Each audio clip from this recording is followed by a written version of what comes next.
ज से जल है और ज से ही जीवन और जल ही जीवन है।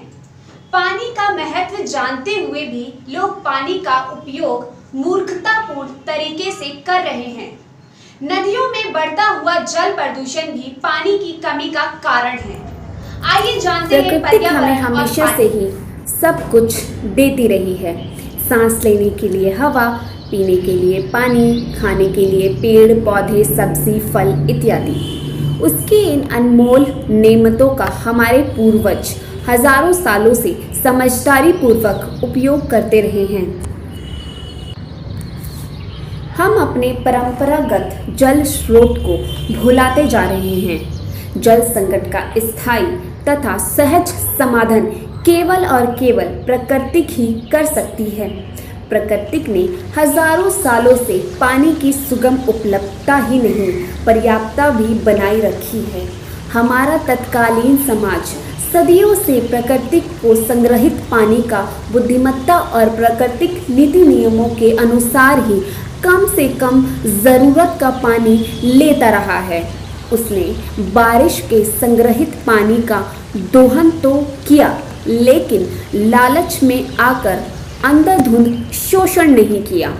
प्रकृति ने हमें जीवित रहने के लिए पर्याप्त पानी दिया है, लेकिन वह कभी भी मनुष्यता को उसके शोषण की अनुमति नहीं देती।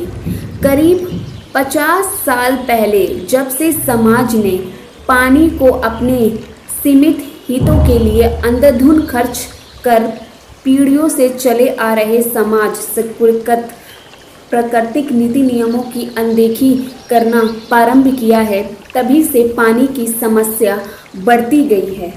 समाज ने यदि आप भी प्रकृति के आधार पर समाधान करने का प्रयास नहीं किया तो आने वाली पीढ़ी कभी भी पानी से लबालब जल स्रोतों को देख भी नहीं सकेगी। इधर से कुछ सालों में हम पानी के मामले में सबसे ज़्यादा घाटे में रहे हैं। कई जगहों पर लोग बाल्टी बाल्टी पानी को मोहताज हैं, तो कहीं पानी की कमी से खेती तक नहीं हो पा रही है। भूजल भंडार तेज़ी से ख़त्म होता जा रहा है। कुछ फीट खोदने पर जहां पानी मिल जाया करता था, आज वहां 800 से 1200 फीट तक खोदने पर भी धूल उड़ती नज़र आती रहती है। बहती नदियाँ, तल तलैया सूखते जा रहे हैं। कुएं और भी जगहों में जहां पानी की कमी दिन प्रतिदिन बढ़ती ही जा रही है। बारिश का पानी नदी नालों में बह जाता है और हम ज़मीन में पानी ढूंढते रह जाते हैं। लोग पानी के लिए जान के दुश्मन हुए जा रहे हैं। पानी के लिए पड़ोसी देश और पड़ोसी राज्य आपस में लड़ रहे हैं। कहा जाने लगा है कि तीसरा विश्व युद्ध पानी के लिए ही हो सकता है। पानी को किसी भी प्रयोगशाला में नहीं बनाया जा सकता। जल ही जीवन का आधार है। जल के बिना जीवन की कल्पना बेमाने है। कैसे संभव है कि पानी के बिना कोई समाज अपना अस्तित्व बचाए रख सकता है? पानी जीवन की अनिवार्यता है। पानी के बिना जीवन की घटतम थम जाती है। प्यास दुनिया की सबसे बड़ी विडंबना है और भारत के लिए तो और भी ज़्यादा बड़ी है। जिस देश में कभी पग पग नीर की उक्ति की जा रही हो, वहाँ अब पानी की ये कंगाली हमें बहुत ही शर्मिंदा करती रही है।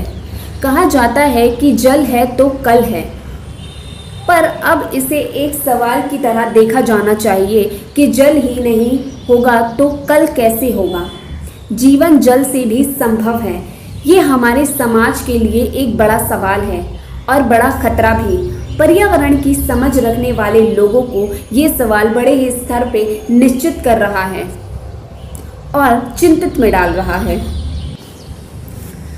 आज के समाज में पानी क्यों दूर होता चला गया है, इसकी भी बड़ी रोचक कहानी रही है। ठीक उसी तरह जैसे सेठ के पास अकुत संपत्ति हो और उसके बेटों को अपनी रोटी कमाने तक के लिए हाड़ तोड़ मजदूरी करनी पड़ती हो। यही बात हमारे समाज पर भी लागू होती है कि कैसे हमने इधर कुछ ही सालों में पानी की अकूत भंडारों को गंवा दिया है और अब प्यास भर पानी के लिए भी सरकारों के भरोसे मोहताज होते जा रहे हैं। प्रकृति ने हमें पानी का अनमोल खजाना सौंपा था, लेकिन हम भी सदुपयोग नहीं कर पाए। हमने दोहन की जगह शोषण करना आरंभ कर दिया। हमने उत्पादन और मुनाफे की होड़ में धरती की छाती से गहरे छेद हजारों सालों से करते आ रहे हैं। सारा पानी उचील किया जा रहा है। नालों में पानी क्या आया, कुएं और पाट की नदियां बंद कर दी गई हैं। ताल तलैया की ज़मीनों पर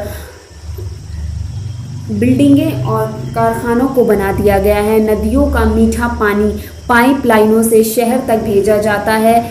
बारिश का पानी नदियों तक पहुंचाने वाले जंगल चंद रुपयों के लिए लालच में काटे जाने लगे हैं और बेहिसाब काटे जाने लगे हैं। अब हर साल सूखा और जल संकट जैसे हमारी नियमित में शामिल होते जा रहे हैं। साल दर साल बारिश के आंकड़े कम से कम तर होते जा रहे हैं।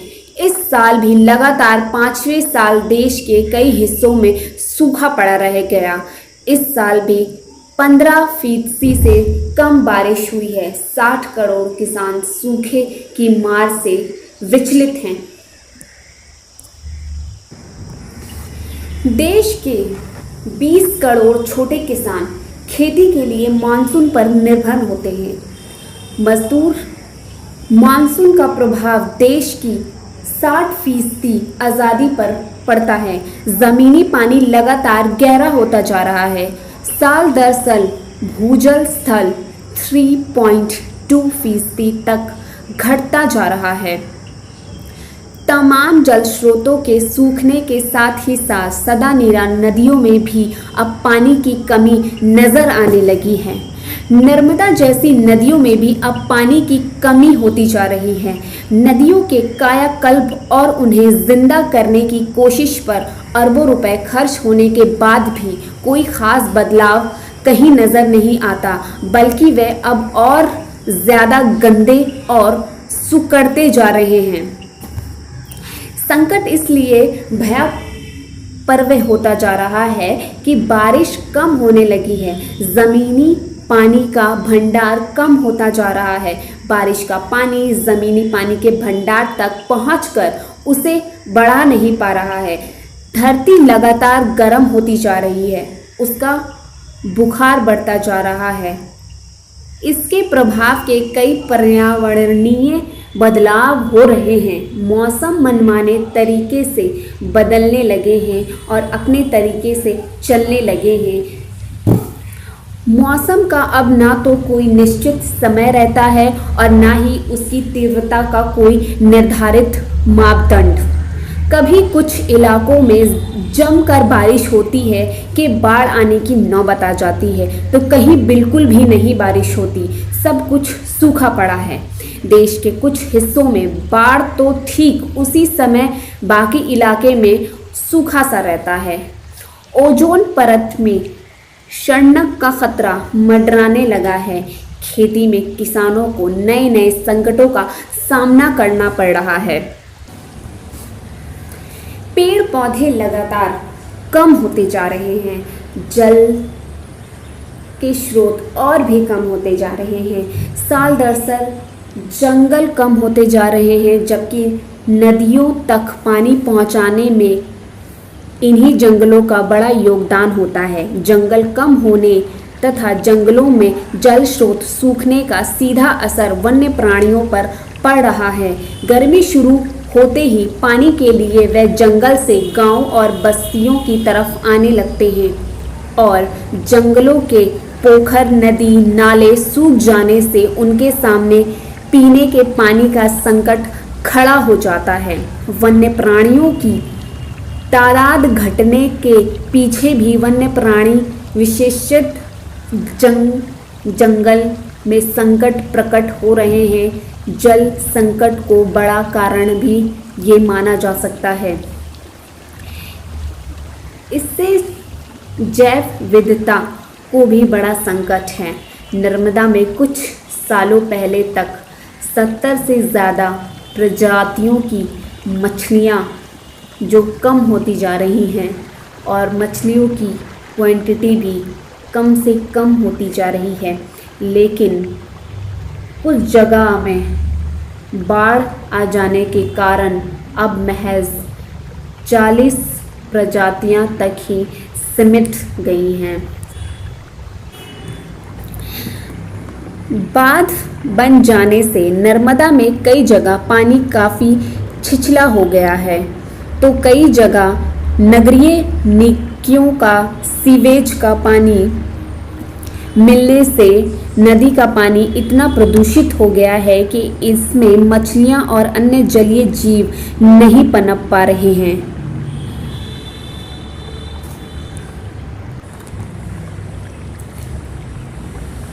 मध्य प्रदेश के राज्य मछली का दर्जा प्राप्त है। महाशीर मछली अब नर्मदा के पानी से लुप्त होती चली जा रही है। नदियां सूख रही हैं, तो इसका असर जलीय जीवों को प्रज्वलित अस्तित्व पर इसका अभाव पड़ रहा है। हजारों सालों से संग्रहित धरती का भूजल भंडार अब सूखने की कगार पर है। कई जगह जमीनी पानी का जल स्तर 600 से 1000 फीट तक गहरा चला गया है। धरती की छाती पे छेद पर छेद करते हुए खेतों में लगातार ट्यूबवेल किए गए हैं।